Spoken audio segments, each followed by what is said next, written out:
church is doing, that this facility is doing in the community, helping to rehabilitate people that are left out, left out mostly because of mental illness. The last time I was home, or at least even when I grew up at home, people mentally ill were only found in the markets and on the streets. So when I visited and I began to discuss some personal issues with people connected with me, who needed rehabilitation, so my honorable, who has been my long-time friend from childhood, told me about what's going on here, that the Reverend Father Damien is doing. And that's why we used this occasion of Christmas morning to come here so that I could see with my eyes. Because I live in the United States, and interestingly, the area of my work is in this domain as well, of rehabilitation of persons who are left out, either on condition of poverty, condition of mental health, or other conditions of neglect, maybe maternal, parental neglect. So, to be honest with you, and I see a lot of common strands, which I thought that he picked the idea. And I told him that this is called a therapeutic community, because I worked in this sort of facility before in the United States. So it actually looked like it was adapted from my own environment in the States. But incidentally, he told me he trained in Kenya. So he's taking us around. We've gone to the various places, and the only difference I see, not in the idea or the structure, but in terms of the funding. And I'm really amazed that he's able to use lean resources to deliver what he is delivering. He showed us twins born by, our people use a description, but that's not the description. Where I come from, we don't say mad, we don't say, because mad actually is a description mentally we use when you are, yes. So we say either mentally handicapped, we can also say mentally ill, because you can be ill on your leg, you can be ill in your stomach, you can be ill, have a headache, same way that we have mental illness. Just that, unfortunately, for people who are mentally ill, the brain is the executive faculty of the person. So you are not able to control the rest of your activities. So that becomes, but unfortunately, human beings, our societies have not been able to add, but civilized societies, well, I would say civilized because they are doing what seems to be the right thing. They are able to live beyond that stigma, which they too had a long time ago. They put people in institutions.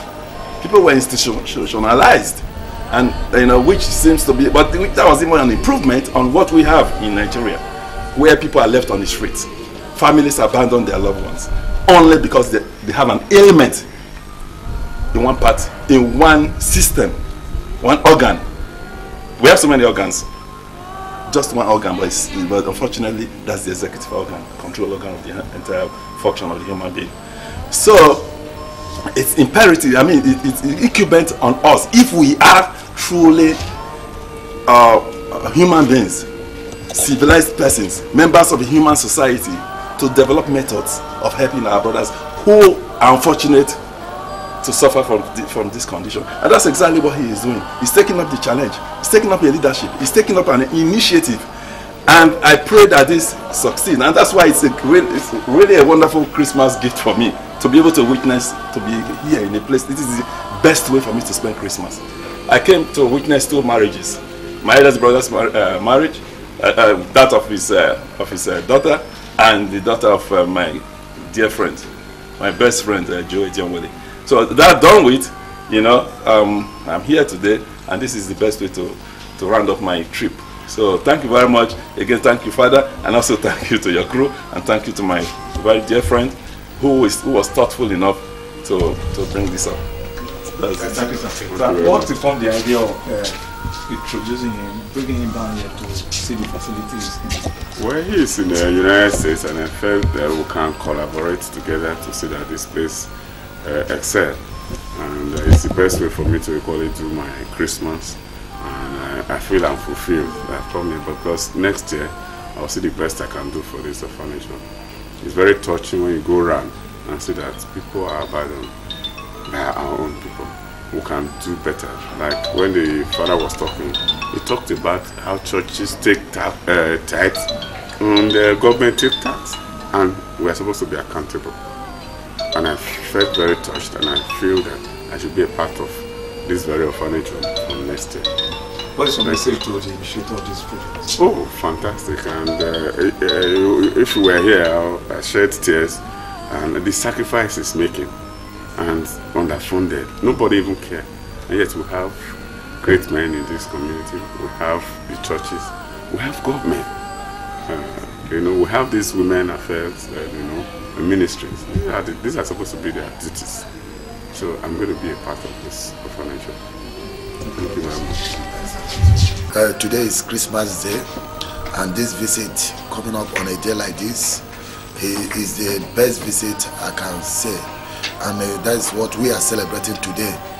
Our Lord Jesus Christ coming to our own level.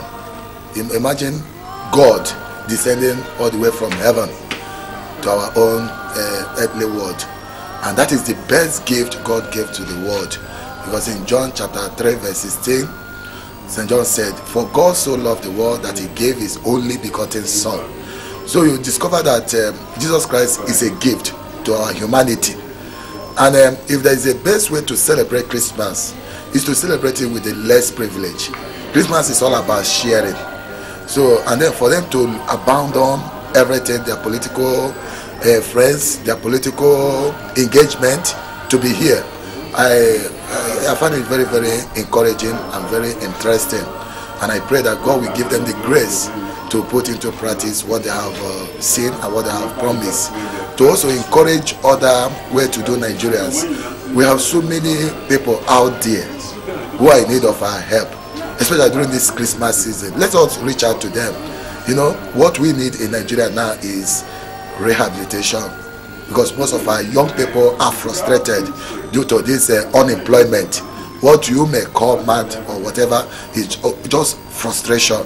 So, but if we can go into rehabilitation and youth empowerment, it will even solve the problem of insecurity in our nation. So anybody is welcome. We have made a statement. A tree cannot make a forest. We have just started it, but we want everybody, both the government, the church, to come. Let's help the young people. Merry Christmas. Thank you very much.